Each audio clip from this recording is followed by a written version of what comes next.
Welcome to season 4.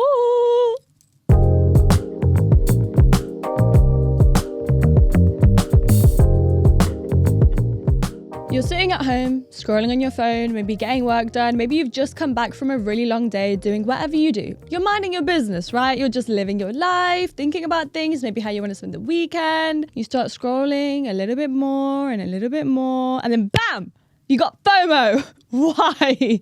Why? Because you are consuming what other people are doing, how other people are living, and now you have all of these ideas pouring into your head of what everyone else is doing and how certain things should look, then now it's influencing the way that you're perceiving your own life, when before you even found out this information, you were perfectly fine. You were minding your business. You were just living your life, worrying about what you need to do for yourself without comparing yourself to what other people are doing.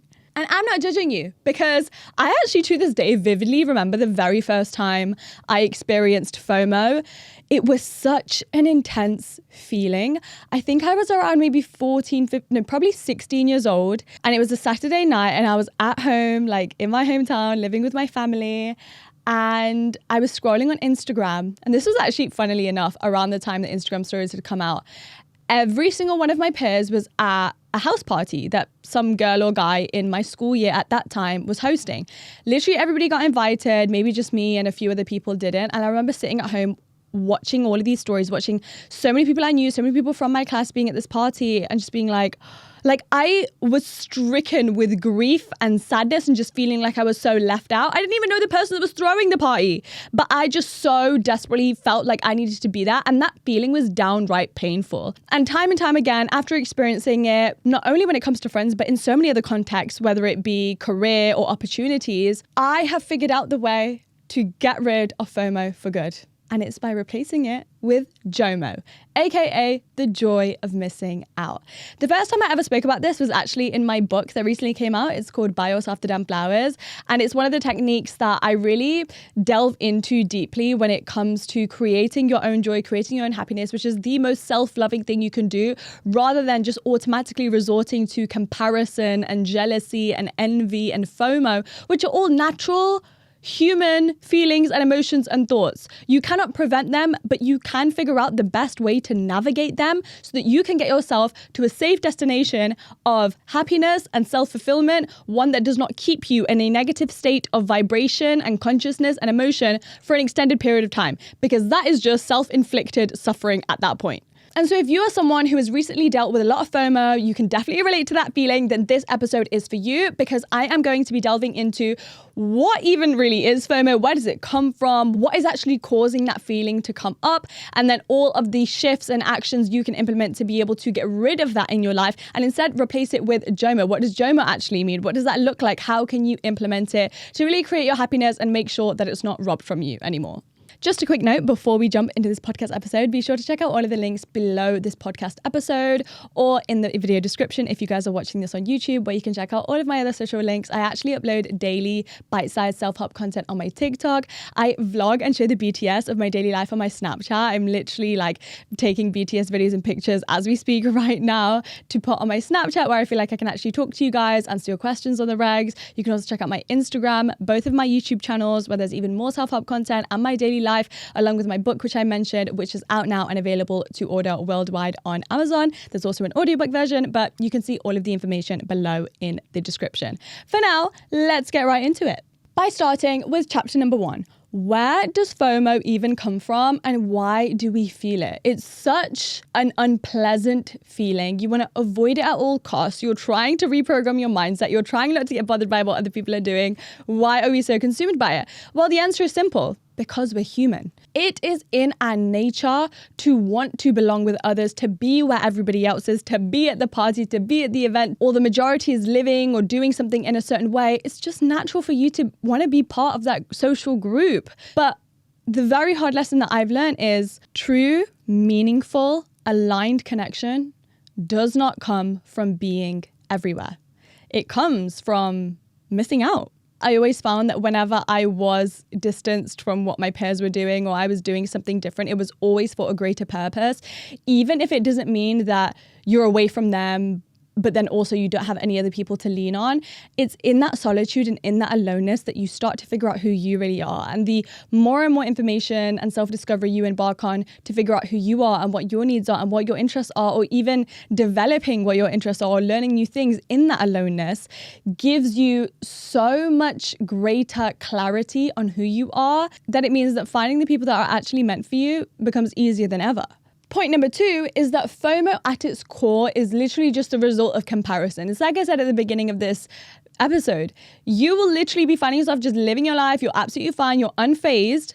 And it's when you see what other people are doing, that's when the FOMO gets triggered. It's not like this natural state of consciousness that you're always living at and you're always thinking about. It's simply the result of being too aware of what other people are doing. And shall I tell you a really interesting fact about FOMO? Do you know the word FOMO was only added into the dictionary in 2013? Literally just over only 10 years ago. And coincidentally, around that time, that's when social media was starting to grow. Coincidence? I think not. Why? Because that's when we gained more information than ever about how our family members, our friends, our acquaintances were living. But don't get it twisted. I'm not against social media. I absolutely love it. I love watching stories. But if we are now going to have that level of hyper awareness on how other people live, it's really important to be able to cultivate the correct mindset to be able to deal with that. Because naturally, the way we're wired as humans, we cannot. We will crumble.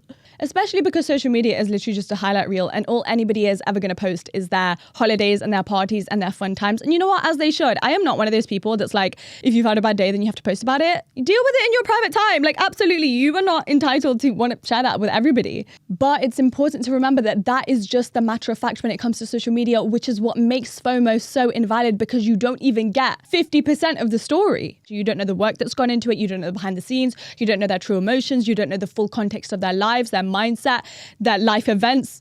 You're never going to.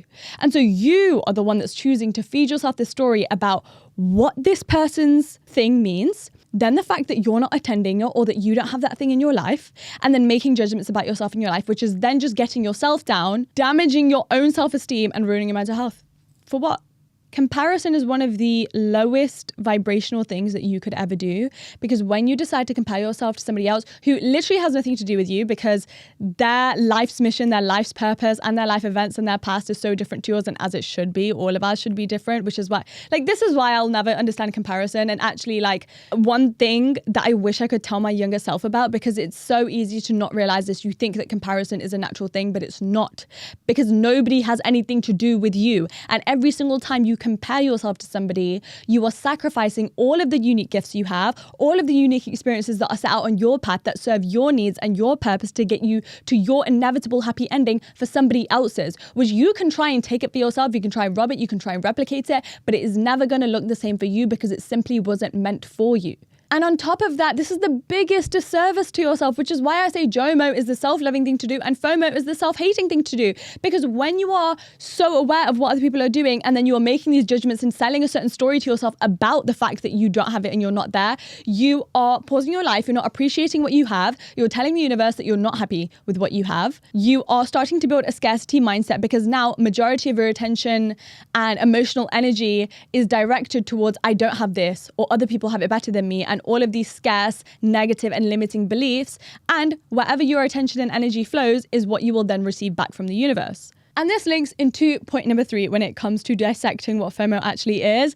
And that's the fact that FOMO thrives on uncertainty, whereas Jomo, which I'm going to talk about a little bit later, thrives on confidence. The reason that FOMO can be such an intense, vivid, painful experience is because it's fueled by this fear that you're making the wrong decision, or you're in the wrong place, or you're missing out on something better that's supposed to come, or other people have it better than you. And so when you're uncertain about your own life and you haven't taken the time to pour into yourself to figure out, who am I? What do I want? What do I value? What brings me happiness? And you haven't figured out those questions about yourself, you are then so much more susceptible to FOMO. I remember having FOMO when I was in university and my friends were all getting work placements. And it was such an amazing accomplishment of theirs. And I decided not to do it. And I saw them living in different cities and getting work experience, and they were going to be better off in graduation because of it. And I felt like I had failed because of how much I saw they were succeeding in taking this choice and the fact that I didn't get this choice and I chose not to do this thing. And now I look back and I laugh because I'm like, you were never meant to do that. You were so butthurt about it for what? Like, I already knew at that point I didn't want to have a 9-to-5 after university. I didn't want to go into a regular work. I always wanted to work for myself. That interest was already there. I just had to give myself more confidence on it and I would have been fine. All of that attention I was pouring into watching other people's stories or listening to their experiences doing something or just even thinking about, oh my God, but they're doing this, so they're going to get a job really easily after graduation and I didn't do it, so I'm not. Had I not just taken the attention that was going on that and instead put it on, yeah, I'm going to do this and I'm really creative and let me research these creative opportunities and let me hone in on my talent and let me spend these hours on my weekend pouring into this to improve my skill, I would have been absolutely fine. But I was choosing to take the path that was draining me of energy and draining me of confidence because I hadn't built up that certainty yet. And now, thankfully, I finally learned that lesson. That's what I continue to do now. I'm only human, and to this day, no matter how much I develop on my self-growth journey, I'm always going to see other things that I want, other people who are succeeding and think, you know what, I really want to experience that as well. But instead of getting myself down about it, I'll take it as one, inspiration, or two, if it's like a party and it's a one-time thing, I think I simply wasn't meant to be there. If that really aligned to me, I would be there. That's as simple as it is.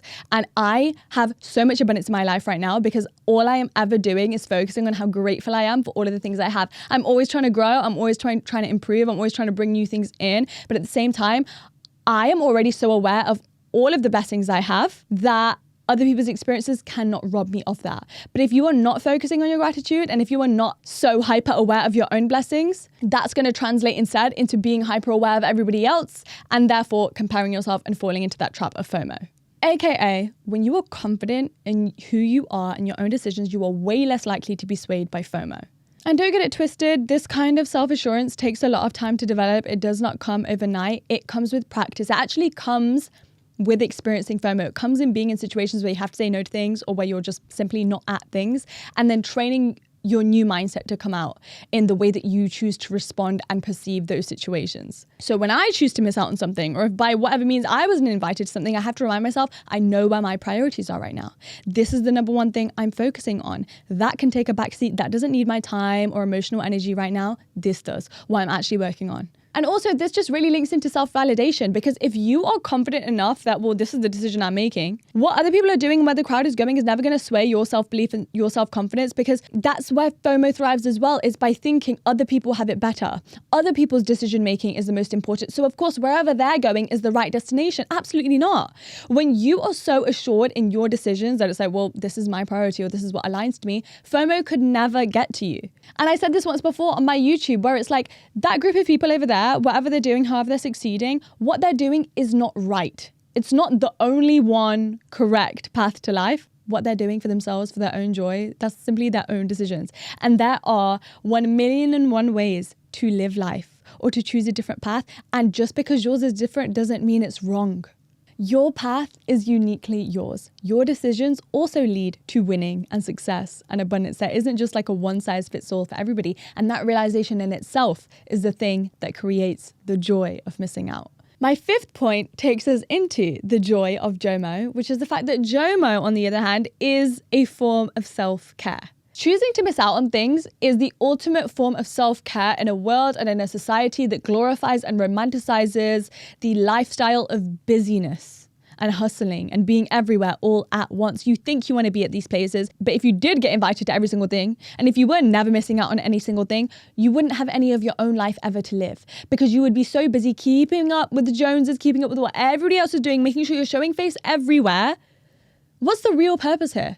What is the real end goal that we are trying to get to? It's a mess. We're just everywhere all the time, just for the sake of being there, just for the sake of making sure that we don't feel left out. When are you actually pouring time into worrying about what you need rather than thinking about how it looks to others? When you finally embrace Jomo, you are telling the universe, I'm not available for everything. Of course I'm going to miss out on things. I only have availability for what serves me, my needs, my higher interest, my unique success and path. And sometimes that looks like spending a quiet night at home, looking at the Instagram stories of the high school party that you so desperately wanted to go to, me once upon a time. I needed that. I needed that time to learn more about myself. Do you know how many times I had FOMO staying at home? Everybody else was partying every weekend. You know what I was doing? I was editing in my spare time, or I was writing on my fashion blog. And then I set up my first business when I was 17. I did all of those things, thank God, because I didn't get invited to any of the parties. That propelled me further in all of my work experience to be able to have the success in my online creative social media career today that I wouldn't have had otherwise if I didn't make all of the mistakes back then, or didn't learn all of the skills then, or didn't master editing at a young age. I literally wouldn't have this. This is the thing that I was always meant for. This is the long-term love and fulfillment and joy that I have in my life. Thank God. And all of those years, it was simply preparing me for it. And I believe that is going to be true for everybody. Even if you're not where you are at right now in life, do you ever just look back and laugh and be like, that was meant to happen for a reason. That friendship fell through for a reason. Or that was preparing me for this. Or that terrible relationship that I was in was just preparing me to find my soulmate. So many people say that because it's literally the truth for everybody. FOMO is preparing you for your Jomo. FOMO is giving you all of the time and isolation you need to be able to figure out your real path. FOMO gives you the chance to rest and recharge so that you can give time and energy to the things that actually deserve you and your time and have earned you and are going to give back to you. And are simply not just some social gathering that's literally just a time pass and you're never going to get anything from it. So please don't say yes to everything because you will gain so much for it in return. And that leads us on to chapter number 2, mindset shifts to turn your FOMO into Jomo. Here is where we're really going to get into the solutions now. How are we going to create our happiness? How are we going to make sure that FOMO can't take control of us anymore and that we can cut down the amount of time that we feel it? Number 1, from what if to what's here. One of the best, most liberating mindset shifts you can make is to move away from what's everyone else doing and what's over there to appreciating what's right in front of you. Jomo is rooted in appreciating what you actually have, because FOMO, on the other hand, is rooted in delusion. Like literally hypothetical situations that have never happened. That is what is making you feel FOMO. But what if it had been like this? Or what if I was there? Or what if this is the life I lived? Or what if I was over there? It's not real. None of it's real. But what you do have is a real life that's right in front of you right now, waiting for your attention and your presence in it so that you can thrive in it and take advantage of it and grasp every opportunity that's right in front of you, waiting for you to take. FOMO means so much fixation on the unknown that you are sacrificing everything that you have in your actual physical realm of your real actual life. Focusing on what somebody else has, e.g. the fact that they're traveling every single month, and then wanting to obtain that blessing of traveling every month is the abandonment of all of the blessings that are tailored to your unique needs.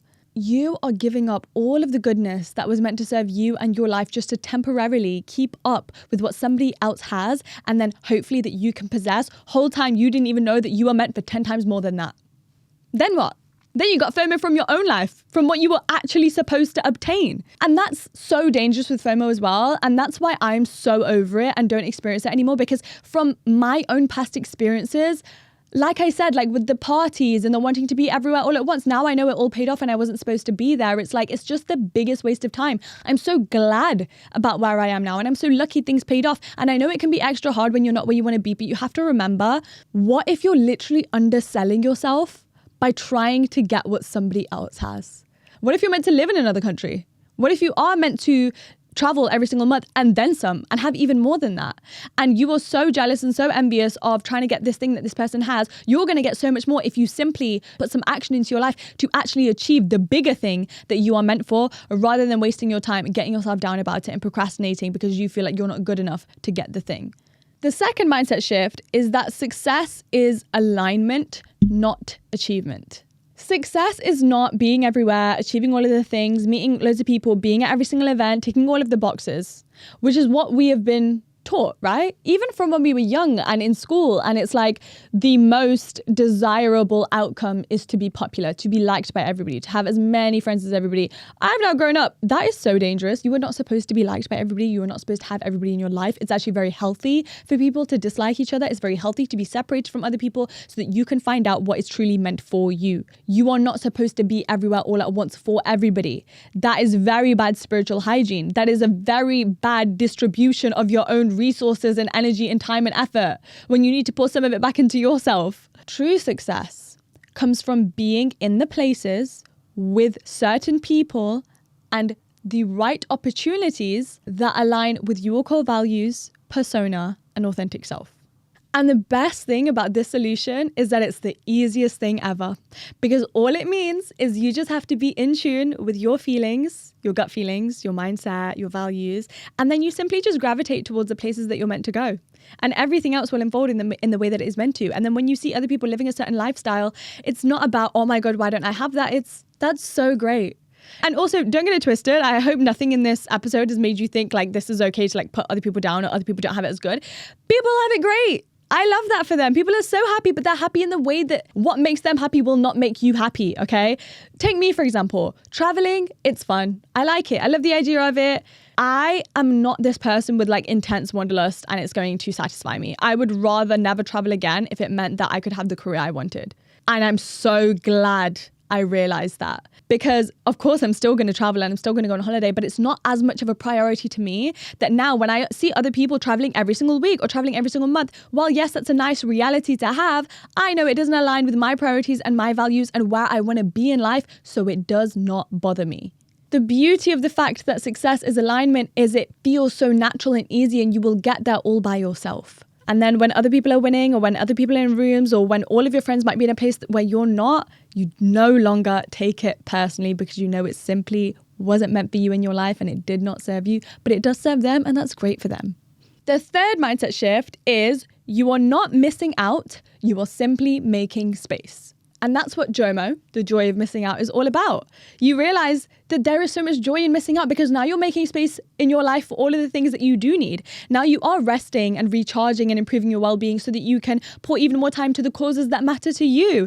There is so much joy in knowing that you are not wasting your time attending things that mean nothing to you and are not going to contribute to the bigger picture of your life and where you are supposed to be, or your bigger picture of your growth as a person. They are blank pieces of paper in your evolution and in your development as a person. They are simply just like time pass events and time pass opportunities and time pass people. Whereas on the other hand, there are all of these things which, if you just let yourself not take all of those things personally and just let yourself flow and figure out what's in alignment, you'll get to the things where now you're inspired and now you're educated and you're fulfilled and you're meeting people that are actually meant for you, and you have success that actually feels good and relationships and opportunities that genuinely fill you up. Not every room and every opportunity is meant for you. And that's okay, because it goes the same for literally everybody. The same people that you are experiencing FOMO of are also experiencing FOMO of a whole other set of people. It honestly took me so many years to learn it, but when you are not included in certain spaces, trust me when I say it's a blessing in disguise. I'm so glad I wasn't friends with the people I wanted to be friends with. I'm so glad I wasn't mixed up in the groups I thought would make me cool. I'm so glad I wasn't at the parties, and instead I did what I was always meant for, and I'm so glad the universe guided me to those places. You just got to let it. While I went through all of those years so miserable, thinking that my life was so unfair that I wasn't at these events, I hope that this episode gives you the clarity. There's nothing to be miserable about. There's nothing to complain about. You are being guided to your higher purpose. You are going exactly where you need to go. Please trust in that. And the fourth and final mindset shift to going from FOMO to Jomo is to embrace the slow living lifestyle. I am so obsessed with slow living ever since I think I found out about it on social media a long time ago, and it completely shifted things for me and allowed me to really take back control of my reality and my happiness and be sure that I was putting myself first. But I think that it also holds so much power when it comes to creating a mindset that benefits you. Embracing slow living means letting go of the feeling that you need to be everywhere all the time with everyone, with every opportunity, doing every single thing. And instead you're allowed to step back and just take care of yourself. Just rest. Just be there for yourself, your happiness. You don't need to keep up appearances. You don't need to worry about what other people think about you. You don't need to be succeeding 100% of the time. You are allowed to enjoy the passage of time and just living life and the experience that is life. And so then when you realize that what everybody else is doing, or whether they're getting promotions or they're getting married or they're having kids, then it's not about you needing to do that at all, because everybody has their own timeline and that's what they needed at their timeline. And it doesn't mean it's not going to happen for you, but what it does mean is, oh, that doesn't automatically equate to I'm not succeeding enough or I'm not moving fast enough, because you're allowed to move as slowly as you want to enjoy yourself and take your time. Whether it's your morning walk or a quiet moment before you go to bed, or reading your favorite book, rewatching your favorite show, having a quick phone call with a friend or a family member, eating your favorite cereal in the morning, it's all of those little things that can truly give you so much joy and so much appreciation of your life. The joy in missing out is realizing everybody, not only you, but everybody else, is exactly where they need to be in their life at all times, regardless of what that thing looks like. It could be amazing and fun and traveling and success and wealth. It could be terribly bad and they could be going through an adversity. They are exactly where they need to be on their journey to become who they need to be. And really the whole theme of this is trust in your journey, because no one is ever trying to rob you of anything. Life is not unfair. Life is always giving you exactly what you deserve, and you deserve so much abundance and so much goodness. And if you just choose to think like that, which is the abundant perspective, FOMO automatically gets kicked out. FOMO thrives on scarcity and the fact that you don't have enough and you're not good enough and everybody else is so much better and everybody else has it so much easier, and it's just simply not true. It's your perception and it's your story that you're choosing to give to it. Whole time somebody could be traveling or succeeding or getting a promotion in a job that they hate, or their love life is terrible, or their mental health is really bad even though their life looks really good. And so you're comparing yourself to what?